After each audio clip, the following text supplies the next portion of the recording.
Bismillahirrahmanirrahim.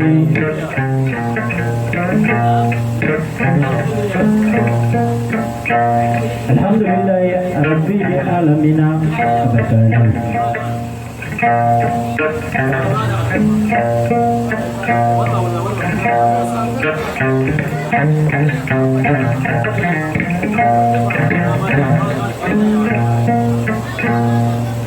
Jono ni ma fe kapre ka suri ka bare na ki se na lim mind ko bari gali gamina era kufo suratul ikhlas ko na nango ko manawi akwali kun wallahu ahadu allahu samad lam yalid wa lam yulad wa lam yakul lahu kufuwan ahad.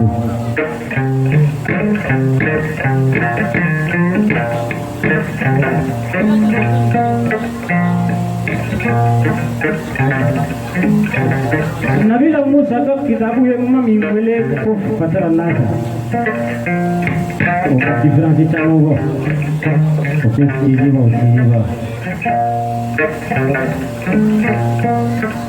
o Muhammadu janyeng ka kitabu nana no yu Quran al Karim yi o mai ma ko bi asimi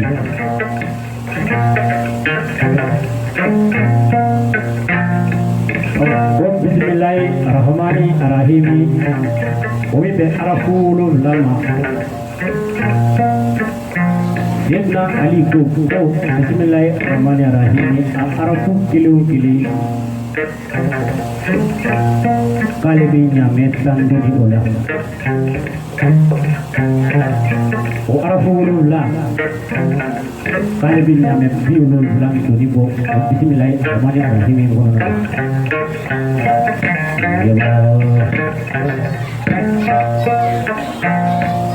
Jangan ala barikada. Ibinyo tani kasih minyak barikada di kono. Obi besinya bak keme ane bamu ane ane mo.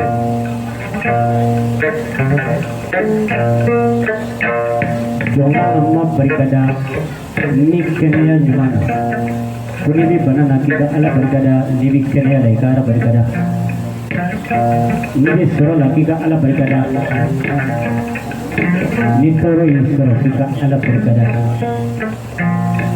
Ala ere kumana aku kuno jiru polu bale ala taala subhanallahi ho ku bisani sayyidina walina kaula kurina.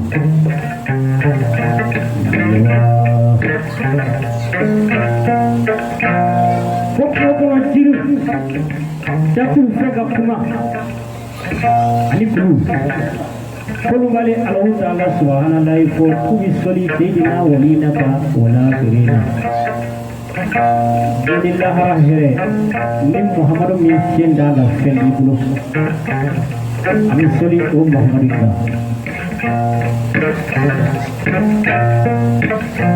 o soli ni kaca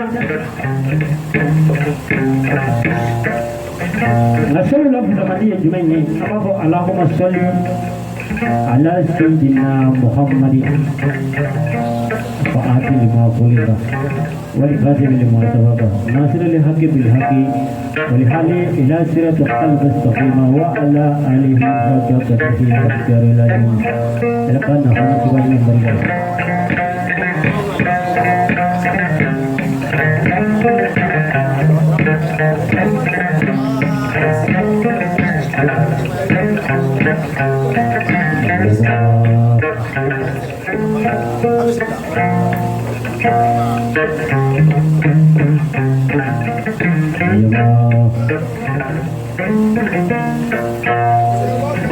soli ngesa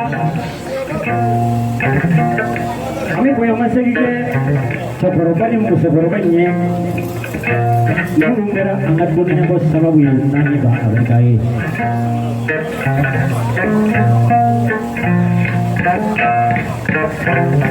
Kami di Ambulo Kausara, wari Ambulo Kausara.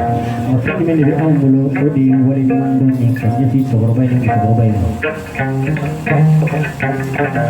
Lu boleh boleh. Gunung di Sanggaro Juko. Ini yang menyamakan atau di jalan Anyulu Kala. Kami jadi jemani jadi musuh-musuh. Saya koi kena orang kena awang lagi. Kami mau awang atau serau bukan awang saja sih. Ya. Jadi nggak ada kuma kono. Jangan jangan akar bama. Awak nyari karyawan dia. Siapa ni Muhammadu kone. Ibunya bin nama kalaya.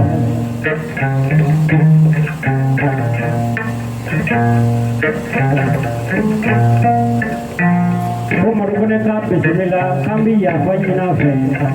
Akan dulu kardogonu kambela kira. Amin mini mindo amin jagan nusu morike. Loi karmol la ibadi.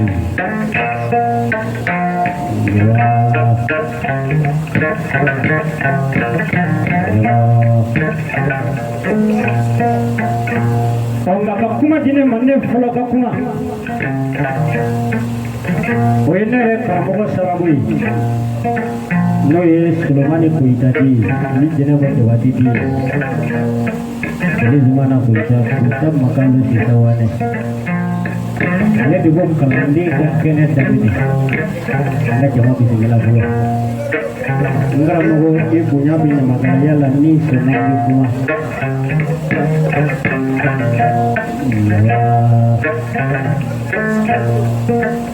Nere kasih ko bika jurnali ko. No ibu di bupai.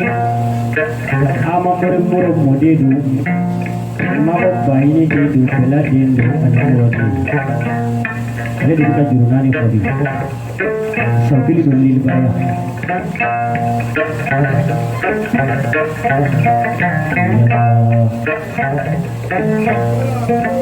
Oh, anjing nembe, umpama dok kami lumbe nabi porosi. Angal foloni saupili de lilbaraya, nimoro kama kus saupili lilbaraya. Umpama dok kami lumba ma kuya bawa. Dukani morat doni di kora.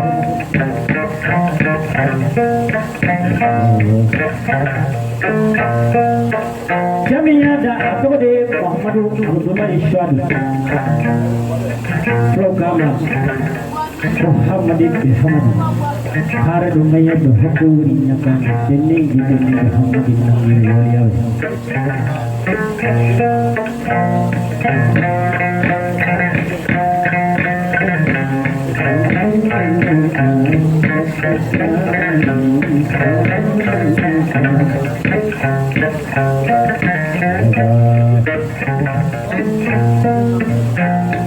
Ayah sabili bodoh ni pun.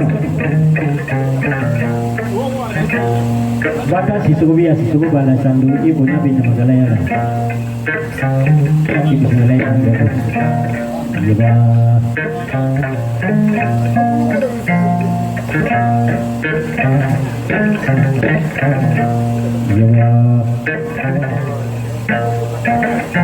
Muhammadu Abdullah Isyadu ayat nombor 2 ni penuh.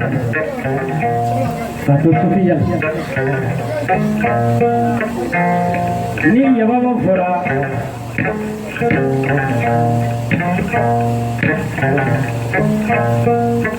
Nereni ngoro bayu sumodi. Jadi ya balu. Nai ya bapa ko. Abik kerama Yusuf ini. Nereni ngoro. Ini ya bapa fora. Ini kerama ko lagi wele. Lagi balu. Apa nereni ngoro.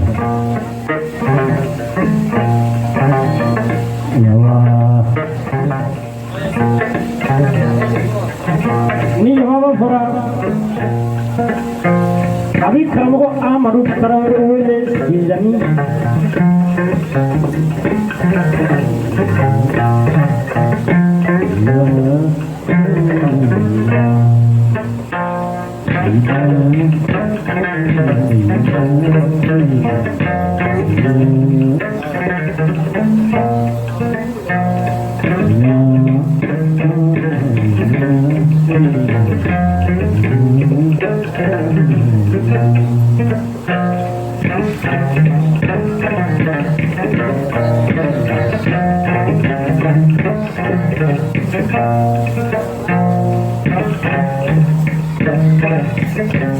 kalau ya kalau ima jurudani manga mewa murko kalau kul laila ya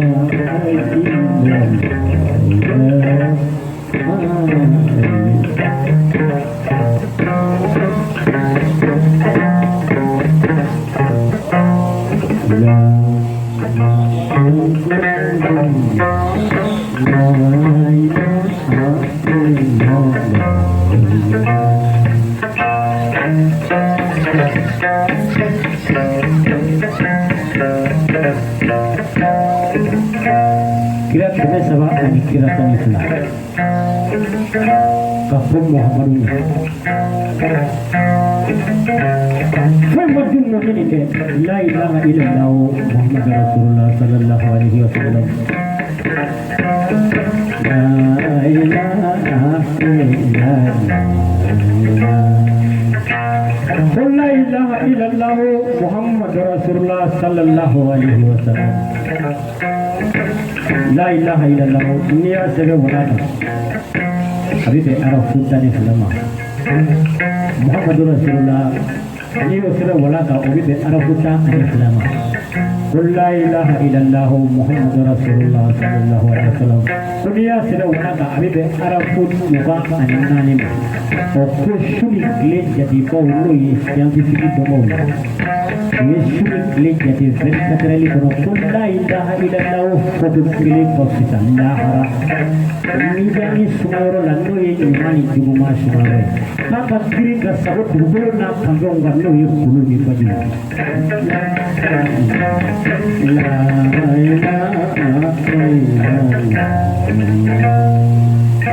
ilaha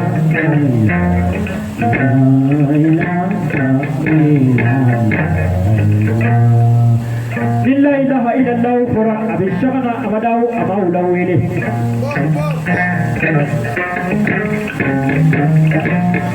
Kita lupa juga.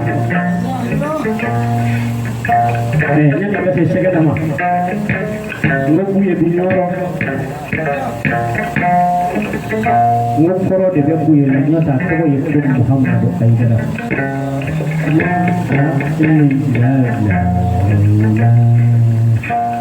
Buye koro de surabaka ne do kambela jelifa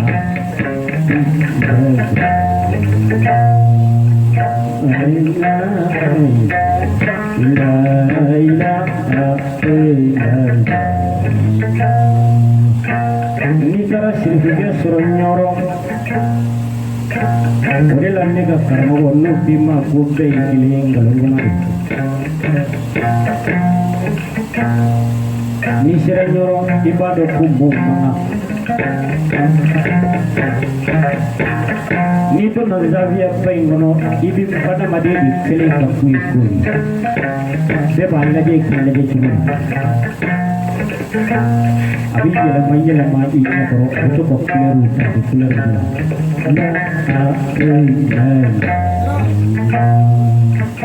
Oshakane amadau amaula la ilaha illallah dodola alaka saibau ado Syedna Ali Kumbi Syedna Usman Kumbi Syedna Abakar Siddiq Umar Buti dodola Rasul yuwele kisini nama baik aku jamakulu imma ko kajaga ko la ilaha illallah Ukira jale la ilaha illallah aku kira jale kajaga ko no yatubuni ko Muhammad Rasulullah sallallahu alaihi wasallam upela jele jira kufo ubi faranyo ko wati na Ali bin Abi Talib adi Umar bin Abdullah Burajela Ali bala katoka fa la ilaha illallah Muhammadur Rasulullah Umar ko ma pa kasabali ko kalibla ko punya mimpi na adi hadara mimpi na sona kan ngoli ke ko bi basuni seri ni jaga bon katu la ilaha illallah ko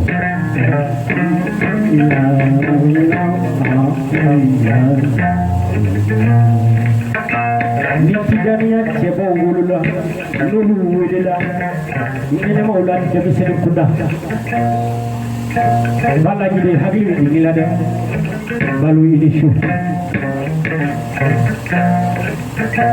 yata tidania cebo do kumbi baba mabu gila do kuda kodola atara korofe uyaji na Ukramo gida do biko kulla ilaha illallah kafzani Qur'an kalam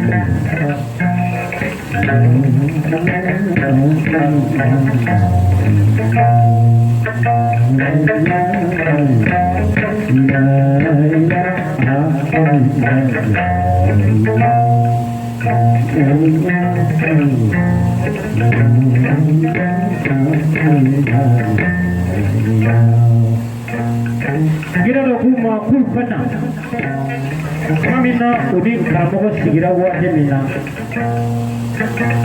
gira do Qur'ane ala kuma kai utifane aku mamin miso mamin mi Qur'ane kan haramu durme kilinda kono nafulo mimba kulo haramu durme kilinda kuno yo Qur'ane kala fubide kuno yo gon sama kuina kato waje la ilaha illallah Muhammadur Rasulullah kada bakaka fanda ni fama bila dirina bikusuli ke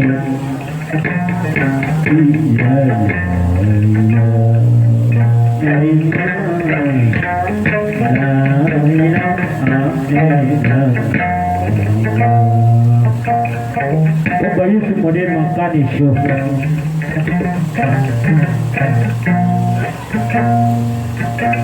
jaga sebo ilabo bayu su model iya ya balu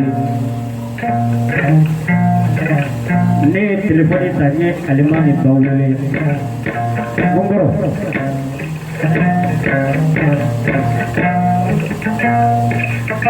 nami na poroke nerenu moro balaji de konabuku mo dapurunya platform min megoro dingkara mogo ma abi tani pare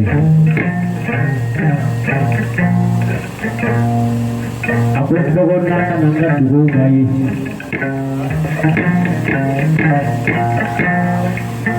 manina na iba ko iya ya balu ka parikane alimami gai Kuba fakap berkat jauh apa fakap berkat dari ayah balu ini kap berkat dari alimami bayi usah menjadi profet now bismillah kote minengam minena kapai minjatu karena bahawade kunana na pangangere kalifadu bahawade lajni lillah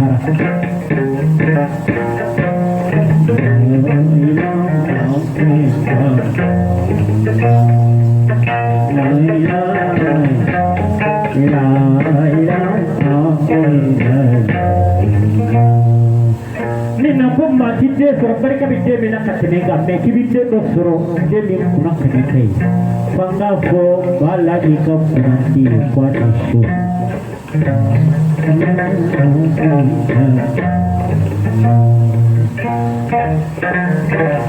oh guru tena neredi angat cokoro pakam berkati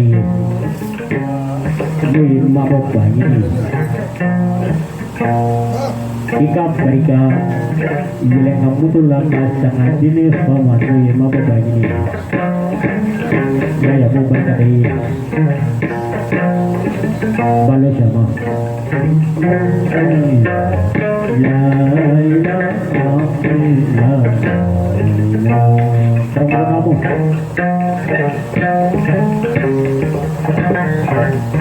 kasih.